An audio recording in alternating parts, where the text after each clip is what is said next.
दरभंगा जिला के तारडी प्रखंड के ककोड़ा गांव में मुहर्रम की जुलूस में एक बड़ा हादसा तब हो गया जब मुहर्रम की जुलूस के साथ चलने वाले झंडे का बांस बिजली के तार के संपर्क में आ गया।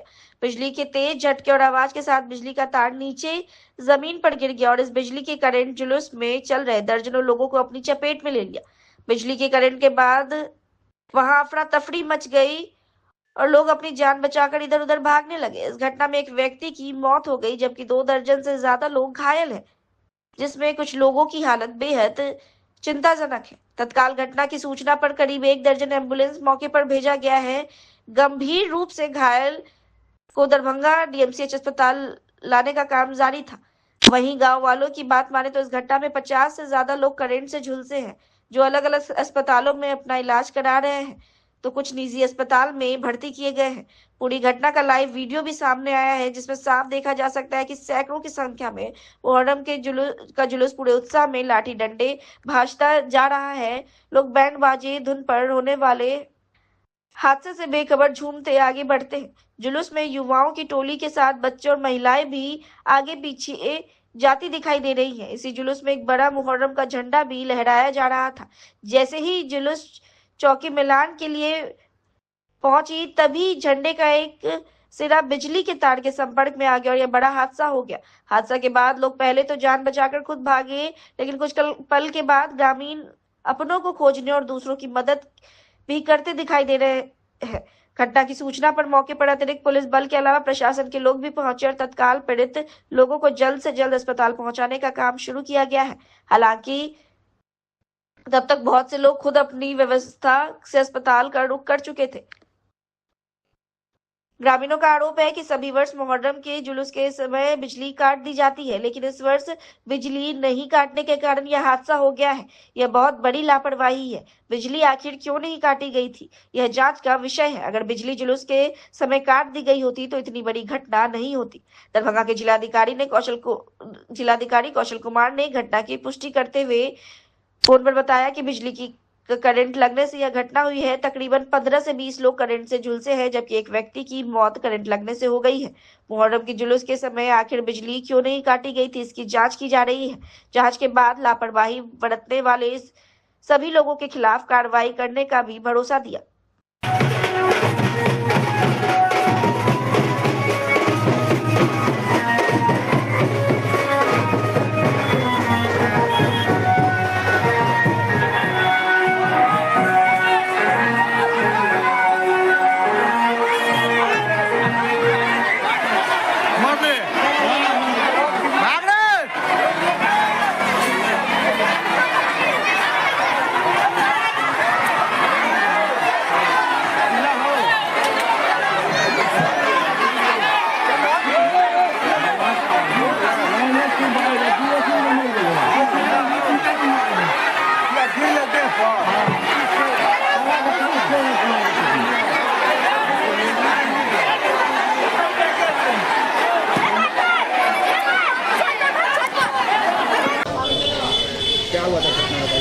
आज 9वीं मुहर्रम था ककोड़ा पंचायत में, तो जुलूस जो है आ रहा था और आने के कारण जो है बांस जो है तार में लग गया। तार में लगने से ट्रांसफार्मर आवाज़ किया और आवाज़ करने के बाद जो है तार जो है अपने आप नीचे गिर गया। उसमें कम से कम बहुत लंबा कतार था, तार गिरने का बहुत लंबा कतार था और उस बीच में बच्चे बूढ़े जवान सियाना सब आदमी जा रहे थे। एक वही से करंट लगने से इस तरह का यहाँ माजरा नज़र आ रहा है और मुख्तलिफ़ जगहों पर सब भर्ती है। हर हॉस्पिटल में, रामशिला में है और ये आर्मी मेमोरियल में है, पीएमसीएच में, डीएमसीएच में, इसी तरह का है। कितने लोग जख्मी होंगे, कितने डेथ किए हैं? डेथ तो अभी एक का नाम हम लोगों को मालूम हुआ है, मोहम्मद मेराज, वो डेथ कर गए। घायल तो यहाँ 4-5 यहाँ है और उधर मुख्तलिफ है, गांव वाला हॉस्पिटल में भी है। वहाँ कितने होंगे टोटल? लगभग वही 3-4-6 के लमसम 60-65 से प्लस होंगे, यानी 100 के लमसम मान के चलिए। हाँ, इतने आदमी, बच्चे भी हैं, बूढ़े भी, महिला भी हैं, बहुत सारे हैं। तो बिजली आमतौर पर इस तरह के जुलूस में काट दिया जाना चाहिए। ये तो विभाग ने जानेगा, बिजली काटा नहीं था विभाग वाले। इस तरह के कारण जुलूस में तो हर जगह बिजली कट जाती है, लेकिन बिजली विभाग काटा नहीं, लैन था ही। लैन रहने के कारण जो इस तरह का घटना हुआ, ककोड़ा में कभी इस तरह का घटना नहीं हुआ था जो इस मरतबा हुआ है। की स्थिति ठीक है या कोई क्रिटिकल है, किसी की हालत खराब है क्या? अभी फ़िलहाल तो सब भर्ती हैं और एक तो डेथ कर गए, बेचारा मास्टर थे, प्राइवेट स्कूल में पढ़ाते थे, वो 22 साल का लड़का था वो। तो घटना के लिए क्या लगता है, लापरवाही किसकी? ये बिजली विभाग की लापरवाही है, उसी के कारण ये दुर्घटना हुआ है। क्या हुई घटना, कैसे हुई? तजिया निकालने के दरमियान ककोड़ा मैया गांव के बीच में बिजली के तार के गिरने से घटना घटी है और मुझे ताजुब हो रहा है कि बिजली विभाग के लापरवाही कारण इस तरह का प्रिय घटना घटा है और लगभग सैकड़ों में लोग अभी इलाजत है। कुछ टाडी पीएससी में है, कुछ आरबी मेमोरियल में है, रामशिला में है, क्योंकि टाडी हॉस्पिटल में 2 एम्बुलेंस मात्र था, जिसके कारण बहुत लोग DMCH तक पहुँच भी नहीं पाए हैं और अभी तक एक लाश मैंने घटना घट चुका है। तो बिजली की तार देखिए देखा नहीं गया है, लेकिन लग रहा है कि जब एक गांव देहात में हम लोग गौर करते हैं, एक बूंद वर्षा होता है तो बिजली काट दिया जाता है और इतना बड़ा प्रोग्राम था, इतना बड़ा जुलूस निकलने वाला था, बिजली काटा नहीं है। ये सरासर लापरवाही है बिजली विभाग का, जिसके के कारण लगभग सैकड़ों लोग बीमार पड़े हैं। एक भी डेथ भी हो गई है और 2-3 लोग ऐसा है जिसका इलाज चल रहा है और बहुत ही क्रिटिकल माहौल में है विजय। कहने को तो बिहार में सुशासन की सरकार है और यहाँ कानून का राज है, लेकिन इसी सुशासन की सरकार में अपराधी सरेआम कानून की धज्जियां उड़ा सरकार को ठेंग और पुलिस को खुलेआम चुनौती दे रहे हैं। ताजा मामला बिहार के दरभंगा का है, जहां शहर के सबसे ज्यादा व्यस्ततम इलाके दरभंगा बस स्टैंड के निकट दिन के उजाले में ताबड़तोड़ कई राउंड फायरिंग चली और जिसने फायरिंग की वह आराम से निकल भागा। आश्चर्य की बात यह है कि यह घटना तब हुई जबकि ऐसी घटना की पूरी संभावना न सिर्फ पहले से थी, बल्कि इसे रोकने के लिए इस जगह पर मजिस्ट्रेट के साथ पुलिस बल को भी तैनात किया गया था। लेकिन लगता है अपराधियों को न तो कानून का भय है, न ही सरकार पुलिस का डर। मानो सरकार के माथे चढ़ अपराधी खुलेआम घूम रहे हैं। सरकार बेबस नजर आ रही है। दरअसल पूरा मामला दरभंगा दिल्ली मोड़ स्थित बस स्टैंड में वर्चस्व की लड़ाई का है और बस स्टैंड के टेंडर से जुड़ा है। अभी 2 दिन पहले ही बस स्टैंड का टेंडर हुआ, जिसमें पुराने वाले की जगह एक नए लोगों को बस स्टैंड का टेंडर मिला। एक दिन पहले ही नया टेंडर प्रभावी हुआ था। ऐसे में माना जा रहा था कि पुराने टेंडर लेने वाले लोग इससे खफा थे और ऐसी ही कुछ आपराधिक घटनाओं को अंजाम दे सकते हैं। इसी आशंका को देखते हुए यहाँ पुलिस बल के साथ मजिस्ट्रेट की तैनाती की गई थी, लेकिन पुलिस प्रशासन की तैनाती धरी की धरी रह गई। अपराधी अपना काम कर गए और खुलेआम फायरिंग कर नए लोगों के बीच अपना संदेश छोड़ गए कि आगे इससे भी ज्यादा कुछ और हो सकता है। बताते चले कि यह पहला मौका नहीं जब बस स्टैंड को लेकर गोलीबारी हुई है, बल्कि इससे पहले भी यहाँ कई लोगों की हत्या इस बस स्टैंड की वर्चस्व की लड़ाई में की गई है। एक बार तो एक साथ 3 लोगों की हत्या भी इस बस स्टैंड को लेकर की गई थी। अब देखना है कि दरभंगा पुलिस अपराधी की इस चुनौती को किस रूप में लेती है और कब तक अपराधी कानून के शिकंजे में होते हैं। दरभंगा से सरफराज आलम की रिपोर्ट, BTN न्यूज। बात फायरिंग किया, एक बार 4 एक बार 1। अच्छा, भागा किधर? इधर भाग गया, नीचे उतरा कि ऊपर गया? ऊपर से भाग गया। हाँ चल रहा है। अच्छा देखिए ना।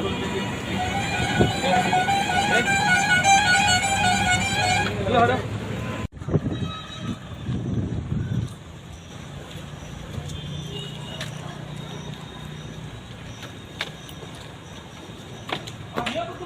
तो यहाँ क्या मामला? मोड़ है, मखाना अनुसंधान केंद्र के अपोजिट साइड है। क्या हुआ है यहाँ बस स्टैंड बगल में है, दिल्ली में अंतर्राष्ट्रीय बस स्टैंड अड्डा है। वहाँ कल टेंडर नया जो आदमी को हुआ था उसमें हैंड ओवर हुई है रात में 12 बजे। तो पुरानी टेंडरधारी जो थे नगर आयुक्त महोदय द्वारा तहसीला जा रहा था, वो रात में हैंड ओवर किए हैं नए टेंडरधारी को। उसी में वर्चस्व को लेकर आसमानी फायरिंग किया गया है। किसी को हताहत गोली लगने की कोई सूचना नहीं है, आसमानी फायरिंग ही हुई है। हम लोग फुटेज देख कर आगे कराए। कितने राउंड गोली चलने की इस बात सामने? 3-4 राउंड बताया जा रहा है। वही बस स्टैंड में जो पैसा तसीलने को लेकर जो होता है मामला, वही आगे इस पर क्या करेंगे आप? बस फुटेज देख रहे हैं। नया टेंडरधारी से अनुरोध किया गया है, आवेदन यथाशीघ्र देंगे, उस पर कार्रवाई होगी विधि सम्मत। पहचान हुई है क्या? नहीं, उसके लिए अग्रतर कार्रवाई की जा रही है। फुटेज देखा जा रहा है, मेरा टीम फुटेज देख रही है। लालदाई देवी क्या हुआ है अभी? यहाँ पर आया, 4 गो फायरिंग करके फिर भाग गया खूब तेज में। कौन लोग था आप लोग? हम नहीं चिनते उसको। क्या चीज से था? मुँह ढका था। मुँह ढका है करके टुकड़ा से पूरा मुँह ढका हुआ है, हम चिनते नहीं है। क्या आदमी था एक बार गाड़ी पे? 2 आदमी एक पर, 2 आदमी एक पर, 4 आदमी। कितना देर पहले की घटना है? अभी 2 मिनट पहले भागा, फिर उधर से उधर गया, फिर उधर से आया तो एक गोली मार के फिर भाग गया उधर। 1-2 उधरे है, उधर से फिर नहीं आया। कहाँ की घटना है ये? यहीं पर। क्या नाम है? दिल्ली मोड़। हाँ, दिल्ली मोड़ दरभंगा। आप मजिस्ट्रेट नियुक्त हैं यहाँ पे? कुछ असामाजिक तत्वों के द्वारा जो है यहाँ पर जो है गोली फायरिंग हुआ है, 4-5 राउंड जो है गोली फायरिंग हुआ है। ठीक है, अभी तो किसी को घटना नहीं हुआ है, किसी के साथ अभी घायल वायल नहीं हुआ है, केवल हवाई फायरिंग किया गया है अज्ञात लोगों द्वारा। क्या पहले से सूचना थी? सूचना ये थी कि इस तरह की घटना मूवमेंट हो सकती है। बंदोबस्ती जो है बस स्टैंड का जो है परसों हुआ है। ठीक है, तो जो पहले से लोग थे जिनका था बंदोबस्ती, उनका रद्द होकर नए लोगों को मिला है। नए लोगों को मिला है, इसके पुराने लोगों में आक्रोश है कि मेरा क्यों नहीं हुआ। तो वही लोग मान के चलिए, कुछ भी हो सकता है, कौन करा रहा नहीं करा रहे थे तो हो सकता है। क्या नाम हुआ आपका? राम बाबू सानी। क्या है आप? Agriculture coordinator. यहाँ पे आप मजिस्ट्रेट ड्यूटी में है। शनिवार को दरभंगा के लहरेसराय स्थित ऑडिटोरियम में जिला निर्वाचन अधिकारी सह जिलाधिकारी दरभंगा कौशल कुमार ने पीडीएस डीलरों को मतदाता सूची में विशेष गहन परीक्षण के संबंध में आवश्यक जानकारी दी। मतदाता गहन पुनरीक्षण कार्यक्रम के संबंध में हमारे बीटीएन न्यूज के संवाददाता सरफराज आलम ने दरभंगा के जिलाधिकारी कौशल कुमार से बात की, तो उन्होंने कहा कि भारत निर्वाचन आयोग के निर्देशानुसार मतदाता सूची का विशेष गहन किया जा रहा है। हर एक मतदाताओं के घर बीएलओ गणना प्रपत्र उनके घर लेकर जाएंगे और सभी लोगों को अपना गणना पत्र भर कर देना होगा ताकि 1 अगस्त तक उनका नाम ड्राफ्ट सूची में आ जाए। जिलाधिकारी ने कहा 30 लाख लोगों में अभी तक 2 लाख लोगों ने गणना प्रपत्र भर के भी दिया है, जिसमें 50,000 बीएलओ ऐप पर अपलोड भी कर दिया गया है और कहा लोगों में काफी जागरूकता है। जब हमारे चैनल के संवाददाता सरफराज आलम ने जिलाधिकारी से कहा कि कई भी लोगों से शिकायत मिली है कि बीएलओ सभी मतदाताओं के घर तक नहीं पहुंच रहे हैं और दूसरे को भी फॉर्म थमा कर चले जा रहे हैं, ऐसी शिकायत आ रही है। इस बारे में जिलाधिकारी दरभंगा कौशल कुमार ने कहा अगर ऐसा कोई करता है और ऐसी कोई शिकायत मिलती है तो ऐसे लोगों पर कठोर कार्रवाई की जाएगी। दरभंगा के लहरेसराय स्थित आर्ट गैलरी प्रेक्षागृह में जिला निर्वाचन पदाधिकारी सह जिलाधिकारी दरभंगा कौशल कुमार द्वारा मतदाता गण पुनरीक्षण कार्यक्रम पर ब्रीफिंग करते हुए कहा कि सभी जन वितरण प्रणाली विक्रेता को आज ही अपने बीएलओ से संपर्क कर अपने और अपने परिवार को मतगणना प्रपत्र लेकर भरना है। उन्होंने सभी जन वितरण प्रणाली विक्रेता को ब्लू के सहयोग करने का बीएलओ के सहयोग करने का निर्देश दिया।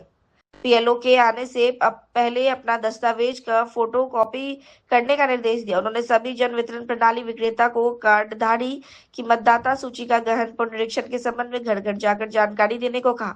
उन्होंने कहा कि सुनिश्चित करेंगे कि इस अभियान में सभी लोग भागीदारी बने। अगर दस्तावेज नहीं है तो दस्तावेज के लिए प्रखंड में अप्लाई करा देने का निर्देश दिया। सभी कार्डधारी को जानकारी दे। उन्होंने कहा कि सभी जन वितरण प्रणाली विक्रेता सभी कार्डधारी का ड्राफ्ट सूची में नाम रहे सुनिश्चित करेंगे।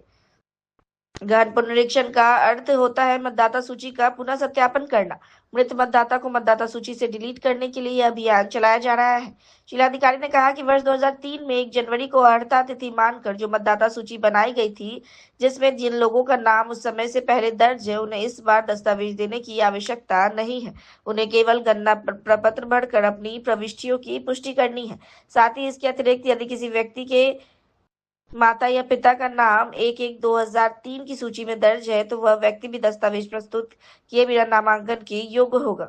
मतदाता पुनरीक्षण के संबंध में दरभंगा के जिलाधिकारी कौशल कुमार ने और क्या कुछ कहा, उनकी तमाम बातों को हम सुना रहे हैं। दरभंगा से सरफराज आलम की रिपोर्ट, बीटीएन न्यूज। देना है 87 से लेकर 2004 के बीच में इसका जन्म हुआ है, उसको अपना दस्तावेज देना है और माता या पिता किसी एक का दस्तावेज देना है। और 2004 के बाद जो पैदा हुआ है 2 दिसंबर 2004 के बाद, उसको अपना दस्तावेज के साथ अपने माता पिता दोनों का दस्तावेज देना है तभी ये प्रूफ होगा कि भारतीय नागरिक है। मतदाता गहन पुनरीक्षण कार्यक्रम का आयोजन लगातार चल रहा है। देखिए, भारत निर्वाचन आयोग के निर्देशानुसार मतदाता सूची का विशेष गहन पुनरीक्षण किया जा रहा है और हर एक मतदाता को के अगेंस्ट में गणना प्रपत्र BLO उनके घर पे लेके जाएंगे और उनको गणना प्रपत्र भर के देना होगा ताकि उनका नाम 1 अगस्त को ड्राफ्ट सूची में आ जाए। और हम लोग पूरा फैसिलिटेट करें, सिस्टम बना हुआ है, हमारे सारे AERO लगे हुए हैं, BLO फील्ड में मूव कर रहे हैं। अभी तक जो प्रगति है 30 लाख लोगों में 2 लाख लोगों ने हम लोग को गणना प्रपत्र भर के दे भी दिया है। इसमें 50,000 हम लोगों ने BLO ऐप पे अपलोड भी कर दिया है। तो लोगों में काफ़ी जागरूकता है और हमने पिछले 3 दिनों में करीब 3011 ग्राम संगठन की दीदी से संवाद किया है, 2000 PDS डीलर से संवाद किया है, 500 किसान सलाहकार से संवाद किया है, 500 के अराउंड विकास मित्रों से संवाद किया है, आंगनबाड़ी सेविका सहायिका से संवाद हुआ है। इन सब से ही अनुरोध किया है कि आप लोग जन जन तक इस बात को पहुँचाएँ और सभी लोग इस अभियान में पार्टिसिपेट करें। प्रोसेस बहुत ही सरल है, गणना प्रपत्र भर के देना है और गणना प्रपत्र जो भर के देंगे उनका नाम ड्राफ्ट सूची में आ जाएगा। सर BLO फैसिलिटेट कर रहे हैं। सर BLO जो वोटर्स के घर जा रहे हैं, कई जगह से शिकायत मिल रही कि वो लोग दूसरे तीसरे को फॉर्म थमा के एक साथ कई लोगों का परिवार का चले जाते, तो ऐसे में लोगों को वोटर को समझ में नहीं आएगा कि फॉर्म कैसे भरें। नहीं, अभी हम लोग जो फॉर्मेशन बनाए हैं, जितना AERO हमारे 10 विधानसभा में, हर विधानसभा में 10-12 AERO है, हर एक AERO के पास 25 से 30 बूथ दिया हुआ है। किसी AERO के द्वारा इस तरह की शिकायत प्राप्त नहीं हुई है, लेकिन किसी तरह अगर प्राप्त होगी फर्दर में तो बहुत ही कठोर कार्रवाई की जाएगी। ये टाइम बाउंड कार्यक्रम इलेक्शन कमीशन के द्वारा दिया गया है। इस कार्यक्रम में जो BLO हैं, BLO सुपरवाइजर्स हैं, AERO है, किसी भी स्तर से कोई शिथिलता होगी तो उस पर बहुत कठोर कार्रवाई होगी। हम लोग FIR करेंगे और बहुत कठोर दंडात्मक कार्रवाई करेंगे। 6% लोगों का, उसके बाद 2003 का मतदाता सूची बना था। तो भारत निर्वाचन आयोग ने ये कम से कम हम लोग को एक आधार दिया है कि 2003 के वोटर लिस्ट में जिनका नाम है वो पहले से सत्यापित हैं तीनों पैरामीटर पे, इसलिए उनको गणना प्रपत्र भरने के साथ उनको किसी तरह को दस्तावेज देने की आवश्यकता नहीं है, क्योंकि ऑलरेडी वो सत्यापित है। 2003 में जब गहन पुनरीक्षण हुआ तो उसमें ऐसा सुविधा नहीं था, उसमें तो 100% वोटर्स का सत्यापन हुआ था, इसलिए काफी समय लग गया था। इस बार है कि कम से कम 2003 का वोटर लिस्ट आधार है, जिसमें कि जिसका नाम है और वो वोटर आज के डेट में वोटर लिस्ट में भी है, तो उसको सिर्फ गणना प्रपत्र भरना है, उसको किसी तरह कोई दस्तावेज देने की आवश्यकता नहीं है। हम लोग बूथ वाइज आंकड़ा देख रहे हैं तो हर बूथ में जितना वोटर है उसका 60% वोटर जो है 2003 के मतदाता सूची में उनका नाम है, तो 60% वोटर्स को देने की आवश्यकता ही नहीं है। इसलिए आप देख रहे होंगे 4 दिन हुआ है और धीरे धीरे करते हुए ये 2 लाख फॉर्म भी मेरे पास आ गए हैं और 50,000 फॉर्म को अपलोड भी हम लोग कर दिए। लेकिन अब चूंकि अब सिस्टम सेट होने में 7-8 दिन लगता है, अब पूरा सिस्टम सेट हो गया है तो संख्या और बहुत तेजी से बढ़ेगा। ऐसा इसलिए हुआ है क्योंकि 2003 का मतदाता सूची हम लोग का आधार है और हम लोग जो मैपिंग करा रहे हैं आज के मतदाता सूची में कौन कौन व्यक्ति हैं जिसका नाम 2003 में मैपिंग हम लोग कर रहे हैं और उससे जाके गणना प्रपत्र पहले ही भरवा दे रहे हैं पत्र में, और सिर्फ लिखना है कि किस पार्ट के सीरियल में उसका नंबर नाम था 2003 में।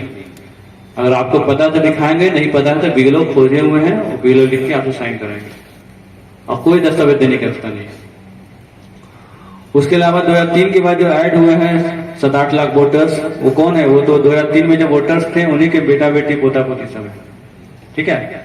अगर कोई 2003 के बाद 1-1 2003 का पब्लिश हुआ था, 1-1 2003 से लेकर 2 दिसंबर 4 तक जो पैदा हुआ है 2 साल के रेंज में, उसको अपना दस्तावेज या माता या पिता का दस्तावेज देना है। अगर उनके माता या पिता कोई भी व्यक्ति 2003 के वोटर लिस्ट में है तो उनके माता के रूप में वही दस्तावेज काम कर जाएगा जो सीरियल नंबर पार्ट नंबर करेंगे। और 2 दिसंबर 4 के बाद जो अभी तक पैदा हुए हैं उनको माता पिता दोनों का देना है, प्लस अपना देना है। तो अपना तो देंगे, लेकिन माता पिता का नाम अगर 2003 के वोटर लिस्ट में है तो 2003 का ही काम कर जाएगा वोटर लिस्ट उनके लिए भी। तो वैसे भी इस तरह से 2003 के बाद जो ऐड हुए हैं 10 लाख वोटर्स, उसमें करीब 6-7 लाख वोटर्स तो ऐसे ही है। अपना दस्तावेज तो सबके पास रहता है। 2003 के बाद तो जब शिक्षा में क्रांति हुई तो बहुत लोग, मैक्सिमम लोग जो है मैट्रिक करते हैं, इंटर करते हैं, बहुत लोग सरकार का लाभ लेते हैं, जाति आवासीय उनके पास होगा ही होगा, जन्म प्रमाण पत्र, बहुत लोग गरीब लोग को पट्टा मिला है जमीन का, शैक्षणिक प्रमाण पत्र होगा, बहुत सारे डॉक्यूमेंट लोग सरकार कई योजनाओं का लाभ लिए हैं, उन सब का डॉक्यूमेंट्स होगा।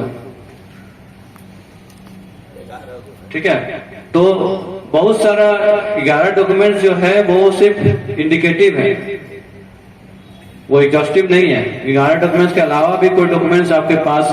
मुहर्रम पर्व 2025 को लेकर दरभंगा जिला के 495 स्थलों पर दंडाधिकारी और काफी संख्या में पुलिस बल की प्रतिनियुक्ति हुई। सीसीटीवी कैमरे और ड्रोन कैमरे से निगरानी रखी जा रही थी। जिला दंडाधिकारी दरभंगा कौशल कुमार एवं वरीय पुलिस अधीक्षक जगन्नाथ रेड्डी जिला रेड्डी द्वारा दरभंगा जिला में संयुक्त आदेश जारी करते हुए कहा है कि मुहर्रम का त्योहार 6 या 7 जुलाई 2025 को मनाए जाने की सूची है। मुहर्रम पर्व 2025 को लेकर हमारे BTN न्यूज के संवाददाता सरफराज आलम दरभंगा के SSP जगन्नाथ रेड्डी से बात की तो उन्होंने कहा कि दरभंगा जिले के सभी थानों को निर्देश दिया गया है कि वह मुहर्रम पर्व को लेकर तमाम गतिविधियों पर नजर बनाए रखे, सतर्क रहे। पुलिस पदाधिकारी और दंडाधिकारी को प्रतिनियुक्त किया गया है। पर्याप्त संख्या में बल मिला हुआ है। दंगा पार्टी भी अलर्ट। दरभंगा जिला कंट्रोल रूम अलर्ट मोड में है, 24 घंटे चालू रहेगा और मुहर्रम का जो रूट है इस रूट के रास्ते से ही जाएगा, कोई भी नया रूट में नहीं जाएगा। इसके अलावा जिला संयुक्तादेश में बताया गया कि देश के विभिन्न क्षेत्रों में बढ़ रही आतंकवादी गतिविधियों एवं जिले में पूर्व से घटित सांप्रदायिक घटनाओं एवं दोनों संप्रदाय की मिलीजुली आबादी को ध्यान में रखते हुए इस त्योहार के अवसर पर विशेष निगरानी और सतर्कता बरतने की आवश्यकता है। जिला संयुक्त आदेश में कहा कि आपराधिक एवं उग्रवादी और सांप्रदायिक तत्वों की गतिविधियां भी इस पर्व के अवसर पर विधि व्यवस्था की समस्या उत्पन्न कर सकती है। इसके लिए सभी संबंधित पदाधिकारियों को इस पर्व के अवसर पर सांप्रदायिक सद्भाव बिगाड़ने वाले और अफवाह फैलाने वाले तत्वों, संस्थाओं, असामाजिक तत्वों एवं गुंडा तत्व की गतिविधियों पर कड़ी निगरानी रखने का निर्देश दिया। सभी थाना अध्यक्ष, OP अध्यक्ष, अन्य पुलिस पदाधिकारी, प्रखंड विकास पदाधिकारी एवं अंचलाधिकारी को अपने अपने क्षेत्र की स्थिति पर कड़ी निगरानी रखने को कहा गया। उन्होंने सभी संबंधित दंडाधिकारी एवं पुलिस पदाधिकारी को निर्देश दिया कि मुहर्रम पर्व के अवसर पर यह सुनिश्चित करेंगे कि कोई जुलूस एवं विवादित झांकी न निकले। इस बिंदु पर विशेष निगरानी रखेंगे। यदि आयोजकों या किसी के द्वारा इसका जानबूझकर उल्लंघन किया जाता है तो उनके विरुद्ध नियमानुसार आवश्यक कार्रवाई करेंगे। इसके साथ ही सभी संबंधित दंडाधिकारी एवं पुलिस पदाधिकारी को उन सभी स्थलों पर जहां किसी कारणवश तनाव, सांप्रदायिक घटना या वर्तमान में तनाव की स्थिति बनी हुई है वहां पर विशेष निगरानी रखने को कहा गया। जिला संयुक्तादेश में कहा गया कि इस पर्व के अवसर पर तनाव वाले स्थानों की अग्रिम सूचना संग्रहण करने के लिए ग्रामीण पुलिस, ग्रामीण स्तर पर पदस्थापित सरकारी सेवकों, ग्राम पंचायत आदि से समन्वय स्थापित कर सहयोग प्राप्त करना अपेक्षित है। प्रभारी यातायात को निर्देश दिया गया है कि दरभंगा शहरी क्षेत्र में इस पर्व के अवसर पर सभी चौक चौराहों एवं भीड़ भाड़ वाले स्थानों पर ट्रैफिक पुलिस को प्रतिनियुक्त करेंगे और ट्रैफिक एवं विधि व्यवस्था का संधारण करना सुनिश्चित करेंगे। इसके साथ ही यातायात प्रभारी इस दौरान स्वयं भी भ्रमणशील रहते हुए यातायात व्यवस्था संचालित कराने के लिए आवश्यक कार्रवाई करना सुनिश्चित करेंगे। दरभंगा के वरीय पुलिस अधीक्षक जगन्नाथ रेड्डी ने हमारे संवाददाता से बात की और क्या कुछ और कहा, हम उनकी बातों को सुना रहे हैं। SSP कार्यालय दरभंगा से सरफराज आलम की रिपोर्ट, BTN न्यूज। जी सर, मुहर्रम पर्व को लेकर दरभंगा में थानों को क्या कुछ निर्देश दिया गया है, किस तरह से सुरक्षा प्रतिनियुक्त किया गया? तो वहाँ हर पॉइंट पे पुलिस पदाधिकारी और दंडाधिकारी को नियुक्त किया गया। उसके अलावा हम लोग को पर्याप्त संख्या में बल मिला हुआ, मुख्यालय से SSB कंपनी मिला हुआ है, BSAP है, PTC है, हमारा जिला बल का बल है, सभी लोग अलर्ट है और बाइक पेट्रोलिंग हम लोग दिए हैं, QRT दिए हैं और हमारा दंगा पार्टी भी है। उसके अलावा हम लोग जो ड्रोन्स यूज़ कर रहे हैं, CCTV कैमरा का निगरानी किया जा रहा है। कंट्रोल रूम भी एक्टिव कर दिया गया है, वो लोग भी अलर्ट मोड में है, 24 घंटा ये लोग मॉनिटर कर रहे हैं। हम लोग जैसे ही तुरंत सूचना मिलता है कि हम लोग भी समस्या का समाधान कर रहे हैं। 10वीं तारीख है तो अखाड़ा निकलेगा, तो क्या इसके लिए क्या कुछ रूट के लिए बताया गया है, किस रूट से नया रूट होकर न जाए? रूट तो पहले से डिसाइडेड होते हैं, लाइसेंस उनको जो पहले से मिलता है उसी के आधार पर रूट डिसाइडेड है और उसका सेंसिटिव प्लेसेस चिन्हित कर दिया गया है। उसके आधार पर भी पुलिस पदाधिकारी और दंडाधिकारी का नियुक्ति हुआ है और उसी के आधार पर QRT, दंगा पार्टी हम लोग डेपुटेशन पॉइंट्स हम लोग कर दिए। कोई अगर गलत अफवाह फैलाते हैं या किसी तरह का गलत वीडियो वायरल करते हैं, क्या कार्रवाई की जाए? तो ऐसा अगर कोई गलत अफवाह फैलने से, अगर कोई आपत्तिजनक टिप्पणी करने से हम लोग उसको तुरंत एक्शन लिया जाएगा, एफआईआर करके कानून सख्ती से कार्रवाई किया जाएगा। नियंत्रण कक्ष भी बनाया गया, अगर कोई आवश्यकता पड़ेगी तो वहीं से संपर्क किया जाएगा। हाँ, नियंत्रण कक्ष 24 घंटा काम करेगा और जिला नियंत्रण कक्ष भी है, हमारा पुलिस कंट्रोल रूम भी है, 2 जगह कंट्रोल रूम बनाया गया है, तो ये 24 घंटा काम करते हैं। हम लोग निगरानी रखे हुए हैं, अगर कुछ ऐसे ही कुछ गड़बड़ी या कुछ समस्या होता है तो तुरंत हम लोग एक्शन भी लेते हैं। कितने तरह के पुलिस फोर्स को लगाया गया है? तो सारा जिला बल है, एसएसबी है, बीसीएफ है, होमगार्ड है। दूसरे समुदाय की लड़की से प्रेम करना और अपने प्रेमिका को लेकर निकल जाना एक प्रेमी को बहुत भारी पड़ गया। प्रेमी को पहले लड़की के परिवार वालों ने शादी का भरोसा देकर दोनों को बुलाया, फिर प्रेमी को पकड़कर पहले पूरी पूछताछ की। लड़के की मोबाइल से कई तस्वीर भी लड़की के साथ मिली है। इसके बाद प्रेमी को तालिबानी सजा देते हुए लोगों के बीच पहले प्रेमी के चेहरे पर कालिक पोती, इसके बाद प्रेमी के सर के बाल कुतर डाले। प्रेमी को सार्वजनिक रूप से जलील करने के लिए इस पूरे घटनाक्रम को लोगों ने मोबाइल कैमरे में कैद किया। इसके बाद किसी ने इस वीडियो को सोशल मीडिया पर वायरल कर दिया। वीडियो वायरल होते ही यह वीडियो पुलिस तक भी पहुंच गई। वीडियो को देख दरभंगा पुलिस ने संज्ञान लिया और वीडियो को सत्यापित करने में जुट गई। तुरंत वीडियो को न सिर्फ सत्यापन किया गया बल्कि वीडियो में दिखे रहे प्रेमिका के भाई को पुलिस ने गिरफ्तार भी कर लिया है। साथ ही बालिग होने के कारण प्रेमी प्रेमिकाओं को तत्काल पुलिस अपने सुरक्षा में रख ली है। पुलिस के एक्शन के बाद अब दोनों परिवार एक दूसरे के खिलाफ थाने में आवेदन भी दिया है। पुलिस अब पूरे मामले की जांच में जुट गई है। घटना दरभंगा जिले के हायाघाट थाना इलाके की है। इसकी पुष्टि खुद दरभंगा सदर के एसडीपीओ राजीव कुमार ने भी की है। उन्होंने साफ किया कि अब तक के जांच में लड़का लड़की बालिग है, दोनों अलग अलग समुदाय के हैं, दोनों के बीच प्रेम संबंध है। फिलहाल पुलिस की अभी जो भी कार्रवाई कर रही है, उन्होंने कानून अपने हाथ में लेकर लड़के को सजा दी है। इसमें और भी लोगों के खिलाफ कार्रवाई होगी जिनकी पहचान वायरल वीडियो के आधार पर की जा रही है।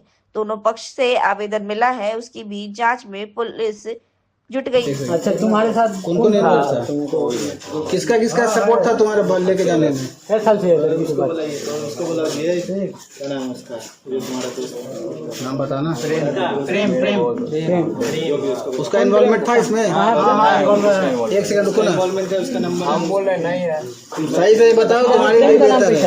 प्रेम का नाम है इधर, उसका किसका इन्वॉल्वमेंट था इसमें? यहाँ बात करता है तो इतना पता है, जहाँ भागे कहाँ उसके नंबर से कॉल था, उसके नंबर पे कॉल था, उसके नंबर सबको पता था। अकेले तो नहीं चला, ये चैनल में गए थे कुछ नहीं, सब पता था। हां 2 बजे बोला था, सब मजा मारता था। प्रेम तुम्हारा दोस्त बोला है, अच्छा प्रेम भी आएगा, आ जाएगा अभी, सुनो ना बाबू। अच्छा ये तो हो गया तुम्हारे घर, लड़की की तरफ से घर में किसको बता? लड़की की तरफ से किसी को पता है, हम फंसाने वाला काम नहीं करेंगे किसी को। उसके घर में किसी होने का था, खाली लड़की तुम्हारा था। क्या साल से था? 2 साल हो गए। बोनस कर करके बोल रहा है, वो ऐसा नहीं तो ऐसे ही लग इधर स्माइल कर करके बोल रहा है लड़का। तो कितना एंजॉय कर रहा है, इज्जत दे रहे हैं।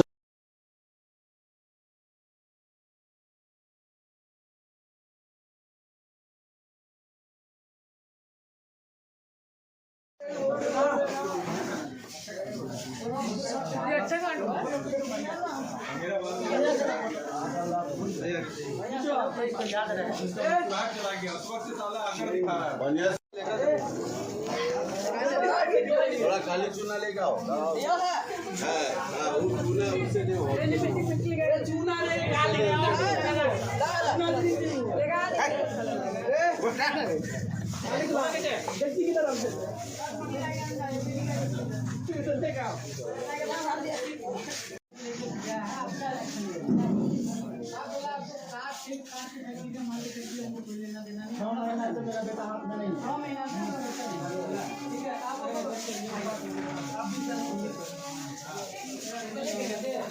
जगह काटो ना, पूरा शेप का पूरा सैलून का काटो, जगह तो काटो, पकड़ के काम देख के। हाँ लो काटो।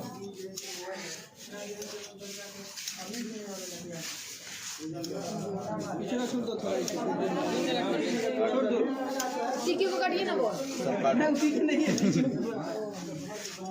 काटो इसको, काटो। हेलो, काटो।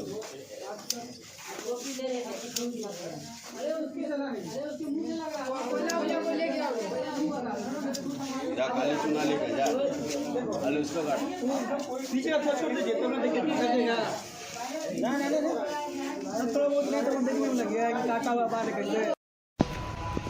कल जैसे एक वीडियो जो है कुछ जगह सोशल मीडिया पे वायरल हो रही थी, उसको हम लोग के पास भी आया। आते ही पुलिस ने त्वरित कार्रवाई करते हुए उसको सत्यापन किया।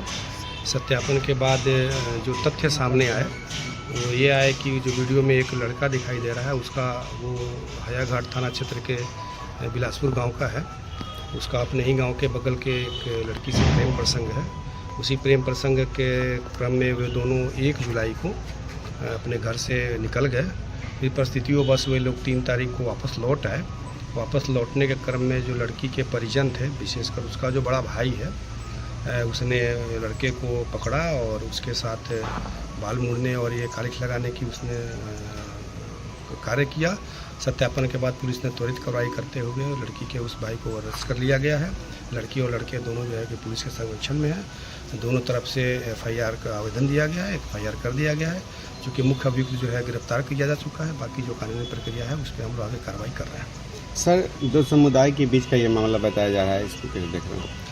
ऐसा कुछ विशेष परिस्थिति वहाँ गांव में नहीं है। हाँ, समुदाय 2 हैं, लड़के लड़की 2 समुदाय से हैं, बट वो समुदाय का नहीं, आपस के प्रेम प्रसंग का मामला है और दोनों के दोनों बालिग हैं। ये अब तक जो हम लोग सत्यापन किया है कि लड़का भी बालिग है और लड़की भी बालिग है। इसमें जिस प्रकार की घटना बता रहे हैं कि बाल छिलवा करके उसको घुमाया गया, तो इस कारण से उन लड़की के भाई को गिरफ्तार किया गया है। हाँ, मुख्य अभियुक्त और भी साथ में उसके थे, लेकिन मुख्य अभियुक्त जो आइडेंटिफाई कर लिया गया है उसे अभी तक गिरफ्तार कर चुके हैं। न्यायिक हिरासत में वो भेज रहे हैं। और कई लोग इसमें शामिल होने की सूचना आ रही है। हाँ, वीडियो में और भी लोग दिखाई दे रहे हैं। उसको सत्यापित किया जा रहा है कि और कितने लोग इसमें शामिल हैं। सत्यापन होने के बाद उनके विरुद्ध भी कार्रवाई की जाएगी। हायाघाट प्रखंड कांग्रेस कमेटी के अध्यक्ष मोहम्मद चांद ने विशेष वोटर लिस्ट पुनरीक्षण अभियान को लेकर एक प्रेस वार्ता की। शनिवार को प्रेस वार्ता के माध्यम से पत्रकारों से बात करते हुए मोहम्मद चांद ने सवाल खड़ा करते हुए कहा कि चुनाव आयोग अब भाजपा का आयोग बन गया है। सभी चुनाव से पहले अलग अलग रणनीति अपना रहे हैं। इस बार जो चुनाव आयोग ने घोषणा की है, इसमें करोड़ों लोग वंचित रह जाएंगे। वोटर लिस्ट से इसमें साफ साफ दिख रहा है कि महागठबंधन की बढ़ती लोकप्रियता मतदाताओं के बीच एनडीए सरकार के लिए चिंता का विषय है। मोहम्मद चांद ने कहा कि 2024 लोकसभा इसी वोटरों के बदौलत एनडीए सरकार ने देश में सरकार बनाया और प्रधानमंत्री नरेंद्र मोदी बने। अगर यह मतदाता शुद्ध नहीं है तो प्रधानमंत्री मोदी को भी इस्तीफा देना चाहिए। मोहम्मद चांद ने कहा कि अगर बीएलओ घर पर आते हैं तो वह खुद कंफ्यूज रहते हैं। उनको क्या पूछना चाहिए, क्या पेपर लेना चाहिए, आखिर उनका प्रशिक्षण क्या दिया गया। इतने शॉर्ट टाइम में घोषणा करना, प्रशिक्षण देना और घर घर भेजना, यह भी सवाल है। आधार कार्ड वैलिड नहीं है, राशन कार्ड वैलिड नहीं है, ड्राइविंग लाइसेंस वैलिड नहीं है, जॉब कार्ड वैलिड नहीं है, आधार कार्ड पैन कार्ड वैलिड नहीं है। आखिरकार क्या वैलिड है? इसी मुख्य दस्तावेज से पूरे देश में इसी एनडीए सरकार की घोषणा के तहत काम होता है। जन्म प्रमाण पत्र मांगा जा रहा है। 1987 से लेकर 2004 के बीच में जिनका जन्म हुआ है। आखिरकार बिहार सरकार चुनाव आयोग करना क्या चाह रहा है, वह जनता को पता नहीं चल रहा है। ऐसे में 9 जुलाई को सभी जिला मुख्यालय पर विरोध प्रदर्शन चुनाव आयोग के खिलाफ महागठबंधन के सभी साथी करेंगे। मतदाता सूची में नाम जोड़ने की जो प्रक्रियाएं हैं वो इतनी हार्ड है कि पॉसिबल ही नहीं है कि लोग इतना शॉर्ट टाइम में जोड़ पाएंगे। एक तो चुनाव आयोग ने 1 महीने का समय दिया है, 25 जुलाई तक अंतिम तिथि है नाम जोड़ने का। आज मात्र 25 दिन अब बच गया है और नाम जोड़ने की प्रक्रिया में जो वैलिड प्रूफ होंगे, आप समझिए कि आधार कार्ड वैलिड नहीं है, राशन कार्ड वैलिड नहीं है, पैन कार्ड वैलिड नहीं है, ड्राइवरी लाइसेंस वैलिड नहीं है, मनरेगा का जॉब कार्ड वैलिड नहीं है। तो वैलिड क्या है? मतदाता सूची में लोग अपना नाम कैसे जुड़ाएंगे, बीएलओ को क्या दस्तावेज देंगे? तो वैलिड उन्होंने कहा कि बर्थ सर्टिफिकेट है। अब बर्थ सर्टिफिकेट लोग 1987 से पहले का कैसे लाएगा? 2 कॉलम है। पहला कॉलम यह है कि 1987 से पहले जिन लोगों का जन्म हुआ उनको अपना बर्थ सर्टिफिकेट और उनको 2003 के मतदाता सूची में अगर उनका नाम अंकित है तो उसकी छाया प्रति आपको लगानी पड़ेगी। वो हाइलाइटर से उसको जितना क्रमांक पे उसको आप हाईलाइट कर दीजिए और उसको आप लगाइए। और 1987 से लेकर 2004 तक जिसका जन्म हुआ है उसको यह वोटर आईडी नहीं मानता है। उसके लिए पहचान पत्र कुछ भी नहीं है, आधार कार्ड कुछ भी नहीं है, पैन कार्ड कुछ भी नहीं है। उसके लिए बर्थ सर्टिफिकेट चाहिए और माता और पिता किसी एक व्यक्ति का जो 1987 से पहले का कोई डॉक्यूमेंट चाहिए। अब लीगल डॉक्यूमेंट क्या है? बैंक का पहचान पत्र, या सरकारी जॉब में होंगे तो उसकी सैलरी स्लिप या उसका कोई आईडी प्रूफ, या अगर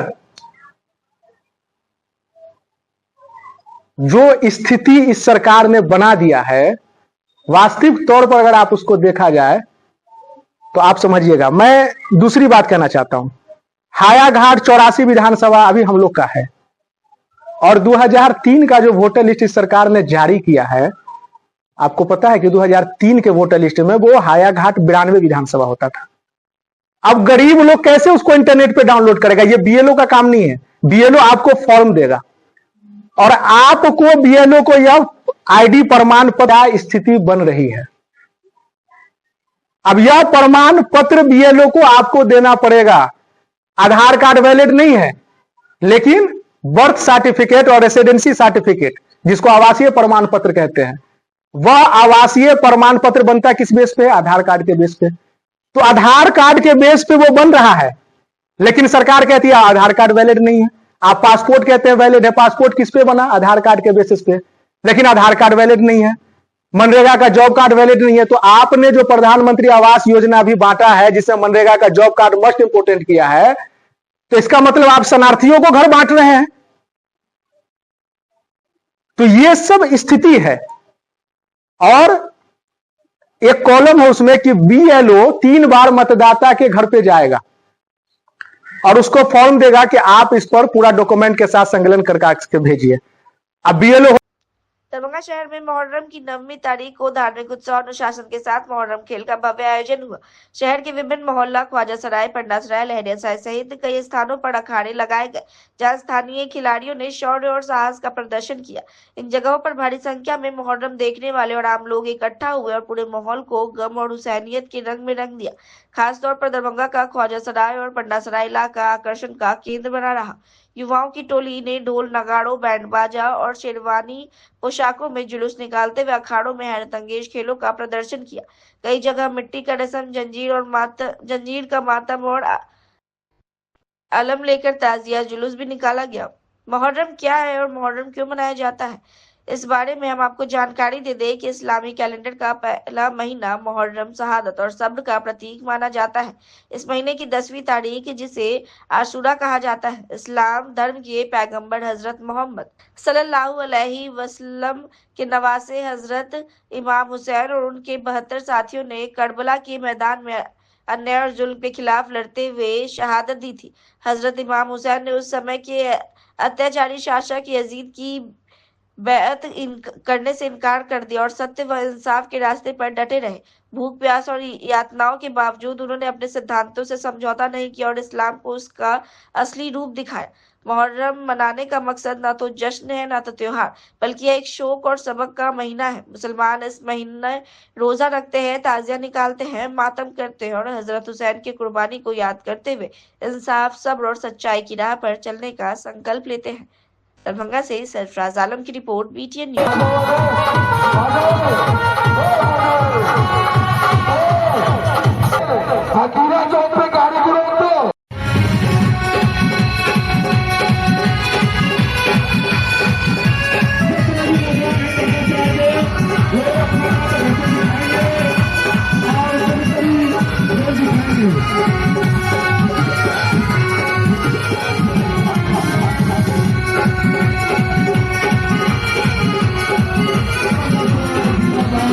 Gracias.